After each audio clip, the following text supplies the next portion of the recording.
সালাতে দোয়া কবুল হয়। সালাতে দোয়া কবুলের 3 জায়গা। একটা হচ্ছে তাকবীরে তাহরিমার পরে আমরা সানা পড়ি না, আমরা তো একটা পড়ি।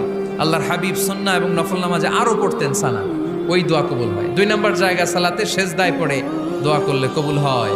আকরাবু মা ইয়াকুনুল আবদু মির রাব্বিহি ওয়া হুয়া সাজিদ ফাকসিরু ফিহি দুআ। বান্দা যখন সেজদায় লুটিয়ে পড়ে বান্দা আল্লাহর সবচেয়ে কাছে চলে যায়। কিন্তু বিশ্বনবী বলে সেজদাটা তোমার রবের কুদরতি পায়ের উপরে পড়েছে। সেজদায় পড়ে দোয়া করেন। সালাম ফিরানোর আগে বিশ্বনবী দোয়া করতেন, লা ইউসাল্লিমান্না আহাদুকুম হাত্তা ইয়াতাআওয়াযা মিন আরবা'a। আল্লাহর হাবিব বললেন 4 জিনিস থেকে পানাহানা আছে, আমার কোন উম্মত যেন সালাম না ফিরায়। তারা যেন পড়ে আল্লাহুম্মা ইন্নী আউযু বিকা মিন আযাবিল কবর, আউযু বিকা মিন আযাবি জাহান্নাম, আউযু বিকা মিন ফিতনাতিল মাহইয়া ওয়াল মামাত, আউযু বিকা মিন ফিতনাতিল মাসিহিদ দাজ্জাল।